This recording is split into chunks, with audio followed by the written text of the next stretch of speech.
राधे राधे बच्चों, लेके आ गए हैं आपके लिए एक और टॉपिक, एटमॉस्फेरिक रिफ्रैक्शन और स्कैटरिंग। ये बहुत इंपॉर्टेंट टॉपिक है। माइक लगा रखा है ना? हाँ, ये बहुत इंपॉर्टेंट टॉपिक है, ध्यान देना इस बात पे। इस पे क्वेश्चन आता ही आता है, ठीक है। असर्शन रीजन आ जाता है, कोई छोटा सा वन मार्कर आ जाता है, लेकिन इस पे क्वेश्चन जरूर आता है। जरा ध्यान देंगे। पहले तो मैं आपको एक एटमॉस्फेयर नाम की चीज बता दूं। मान लो ये अर्थ है, ठीक है। इस अर्थ के चारों ओर एक एनवलप है जो अर्थ की ग्रेविटेशन की वजह से उस पर टिका हुआ है। अर्थ तो चक्कर काट रही है सट के, लेकिन अर्थ की ग्रेविटी है, इस वजह से वो गैस का एनवलप उसके चारों ओर है, ठीक है। अब इसके अंदर जो अर्थ के पास होगा वो सबसे ज्यादा डेंसर होगा, क्योंकि अर्थ के पास भारी चीजें नजदीक रहेंगी, हल्की चीजें दूर और हल्की चीजें और दूर। तो सबसे भारी कौन सा है? सबसे अंदर वाला। मैं इसके लिए एक शीट ले लेता हूं। ये अर्थ है,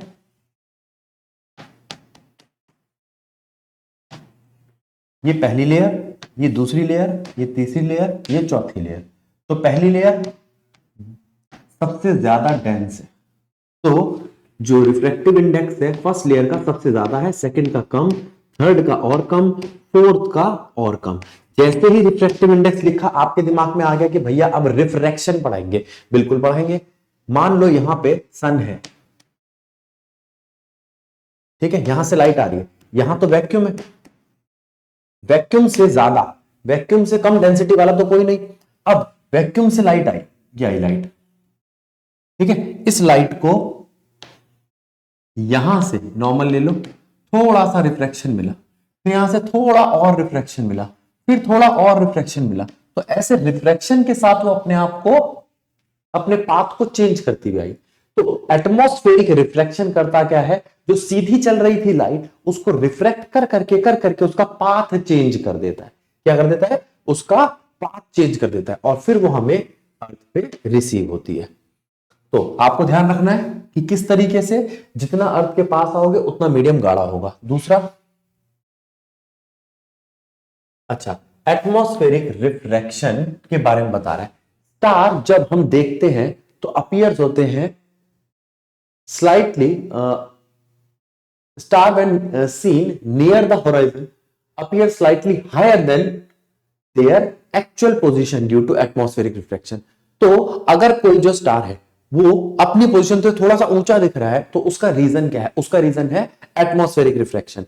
the refractive index of earth atmosphere in general increase from top to bottom. बताया था मैंने अभी, ऊपर से नीचे की तरफ एटमॉस्फेरिक रिफ्रैक्शन जो होता है वो बढ़ता है।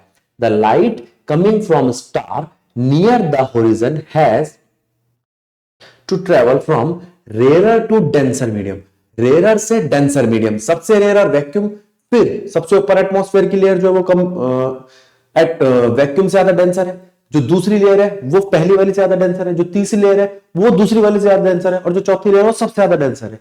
तो डेंसर की वजह से वो इस तरीके से पहले ऐसे आता है, फिर ऐसे आता है, फिर ऐसे आता है, और फिर ऐसे आता है, तो बैंड होती चली जाती है, and it bend towards the normal। as a result star appears higher। और हमें स्टार जो होता है अपनी एक्चुअल पोजीशन से थोड़ा सा उठा हुआ नजर आता है। अगला पॉइंट, एडवांस सनराइज और डिलेड सनसेट। इसको मैं आपको बना के दिखा रहा हूं। मान लो ये अर्थ है, ठीक है, ये सन है, सन अभी आया नहीं है, सन से जो रेज आ रही है वो ऐसे आई, फिर उसको जाना था सीधा, वो सीधा नहीं गई, वो थोड़ी सी बेंट हुई, फिर उसको यहां जाना था सीधा, वो यहां पे भी सीधा नहीं गई, वो थोड़ी सी और बेंट हुई, और यहां पर जो आदमी खड़ा था अर्थ पे, ठीक है, उसको वो दिखाई दे गई। उसे ऐसा लग रहा है कि सन तो यहां पे है, क्योंकि हम तो सीधा देखते हैं, तो उसे ऐसा लग रहा है कि सन राइज हो चुका है, सन राइज हो चुका है, लेकिन सन अभी राइज नहीं हुआ, सन तो अभी राइज होने वाला है। वैसे ही सन यहां के बाद सेट हो जाएगा, यहां आने के बाद सन सेट हो जाएगा, लेकिन अब यहां तक पहुंच चुका, 2 मिनट एक्स्ट्रा हो गए, फिर भी रे रिफ्रैक्शन की वजह से, रे रिफ्रैक्शन की वजह से उसकी आंख तक पहुंच रही है। कौन सा रिफ्रैक्शन? Atmospheric refraction. पीछे आ जाओ, ठीक है, जो बातें बताई हैं वो आप इंग्लिश में कैसे लिखोगे, तो वो ये सारी बातें ये रही जो आपको बिल्कुल फैक्ट के साथ लिखने, वो ये सारी बातें। The sun is visible to us about 2 minutes before the actual sunrise and about 2 minutes after the actual sunset because of atmospheric reflection. By actual sunrise we mean the actual crossing of horizon. Horizon मतलब जो सीधी, जहां पर हम अर्थ खड़े होकर सीधा देखेंगे बिल्कुल दूर तक, जिसे हम क्षितिज कहते हैं, जहां मतलब ऐसा लगता है कि जो हमारा आकाश है वो अर्थ से मीट कर रहा है। एक्चुअल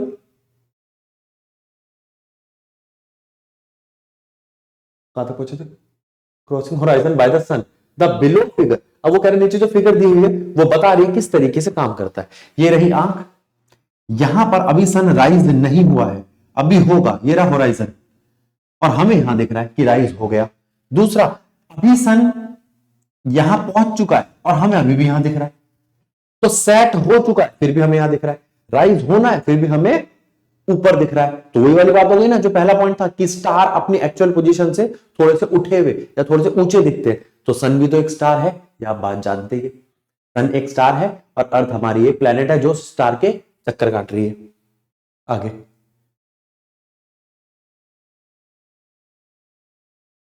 एक गैप कैसे रह गया?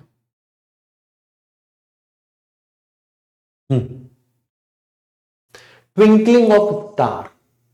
स्टार ट्विंकल क्यों करते हैं, उसके दो रीजन है। एक तो स्टार बहुत दूर है, दूर से कोई लाइट आ रही है, उसके बाद एटमॉस्फेयर में रिफ्रैक्शन हो रहा है, अगर वो इधर उधर से स्कैटर्ड हो गई तो वो लाइट नहीं आएगी। अगर लाइट नहीं आएगी तो बुझा हुआ दिखेगा, और लाइट आएगी तो चमकता हुआ दिखेगा, तो इसलिए ट्विंकलिंग होती है। तो उसके दो रीजन है, एक स्टार बहुत दूर है, दूसरा एटमॉस्फेरिक रिफ्रैक्शन। तो दो रीजन याद रहेंगे, स्टार बहुत दूर है और एटमॉस्फेरिक रिफ्रैक्शन। क्योंकि एटमॉस्फेरिक रिफ्रैक्शन तो हमारे और प्लैनेट्स के लिए भी सेम ही लगेगा, वहां पर काम नहीं करता। क्यों काम नहीं करता? प्लैनेट्स हमारे इतने दूर नहीं है, नजदीक है। अब मान लो प्लेनेट है, वहां से लाइट आ रही है और कंटिन्यूसली आ जा रही है, तो हमें वो वैसे का वैसा ही दिखाई देगा। और कभी आ रही है कभी नहीं आ रही, कभी आ रही है कभी नहीं आ रही, ऐसा होता है बहुत दूर वाली चीज के, जिन्हें हम स्टार्स कहते हैं। पॉइंट पढ़ लो,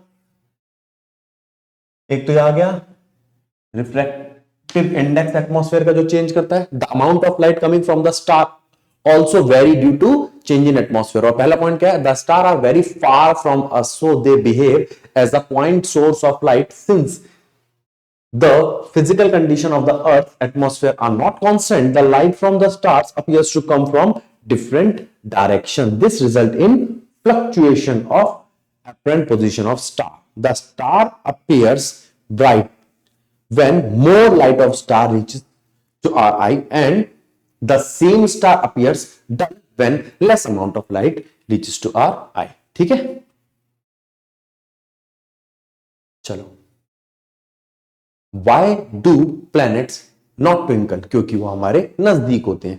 इसका रीजन पढ़ लो। तो वो कह रहा है प्लैनेट जो होते हैं बहुत नजदीक होते हैं अर्थ के एज कंपेयर टू अर्थ। ये मत बोलना कि भैया प्लैनेट नजदीक होते हैं। प्लैनेट नजदीक का मतलब ये नहीं है कि मॉलटाउन पार करते एक प्लैनेट आ जाएगा। प्लैनेट भी बहुत दूर होते हैं लेकिन स्टार के कंपैरिजन में नजदीक होते हैं।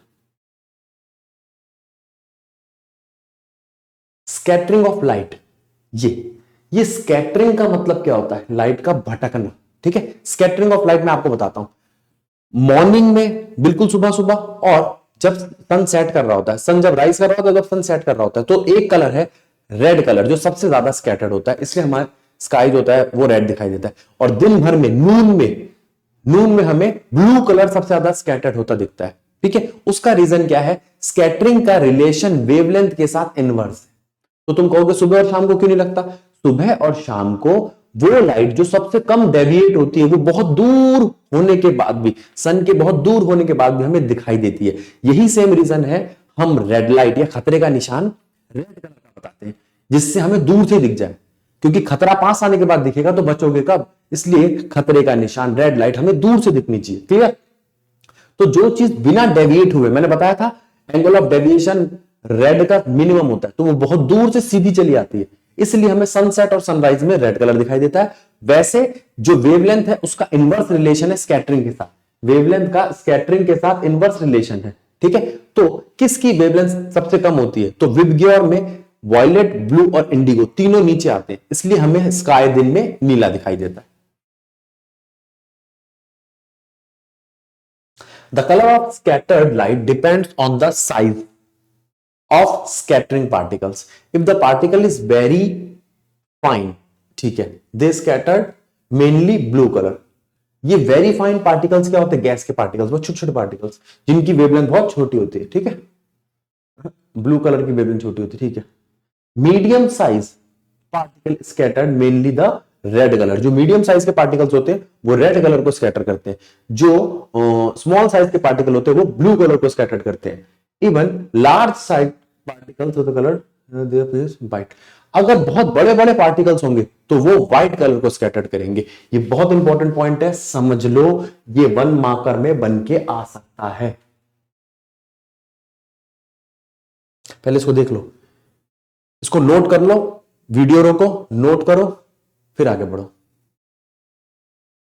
अगला point, why danger sign made up of red colour. Red is least scattered. अभी बताया रेड कम स्कैटर्ड होता है, दूर से दिखाई देता है, सीधा चल। It least scattered by the fog smoke. अगर फॉग होगी, स्मोक होगी तो भी वो दूर से दिखाई देगा। Can be seen in the same colour or a long distance, so danger sign are made in red color. Why color of sky appears blue? जब sky clear होता है तो blue क्यों दिखाई देता है? क्योंकि upper layer of the atmosphere contain very fine and tiny particles, fine particles of water vapors and gases. These particles अभी बताया था, जिनकी वेवलेंथ कम होगी वो स्कैटर्ड ज्यादा होंगे, और जितने फाइन पार्टिकल्स होंगे वो ब्लू कलर को ज्यादा स्कैटर्ड करेंगे। वही कह रहे हैं, these particles are more effective in scattering of light of shorter wavelength, mainly blue, than large wavelength. Large wavelength किसकी होती है? रेड की। How does the sky appears to astronaut? Astronaut जो होता है वो एटमॉस्फेयर को पार कर जाता है। अगर एटमॉस्फेयर नहीं है तो लाइट की स्कैटरिंग नहीं हो रही, लाइट की स्कैटरिंग नहीं हो रही तो उसको सारा स्काई ब्लैक दिखाई देगा। क्योंकि जब किसी भी लाइट की स्कैटरिंग नहीं हो रही, कोई भी लाइट रुक नहीं रही, तो हमें कैसी चीज दिखाई देगी? ब्लैक कलर की। Why cloud appears white? White तब दिखते हैं जब बड़े बड़े पार्टिकल्स स्कैटर्ड होते हैं। तो वो कह रहा है cloud form by water vapours, water vapours condense to form water droplets due to a large droplet size.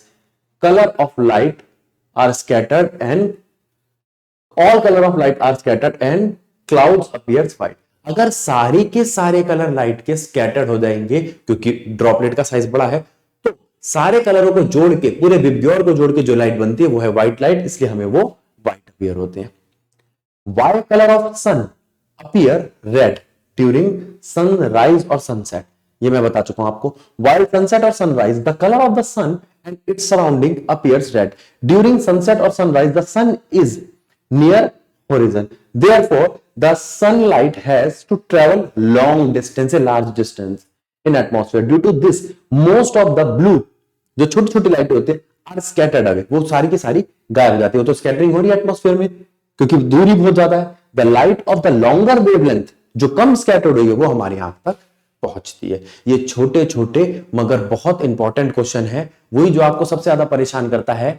क्या असर्शन रीजन, वो यहां से उठ के आ सकता है, असर्शन देगा फिर रीजन देगा, ठीक है। और आपका 1 मार्कर एमसीक्यूज छोटे छोटे यहां से आ सकते हैं। तो बहुत इंपॉर्टेंट टॉपिक है एग्जाम को लेके, तो उसको छोड़ना नहीं है, ठीक है। छोटा सा टॉपिक है, 10 मिनट में खत्म हो रहा है आपका एटमॉस्फेरिक रिफ्रैक्शन। तो अगली वीडियो में हम देखेंगे इसका अगले वाला पार्ट। तब तक के लिए राधे राधे।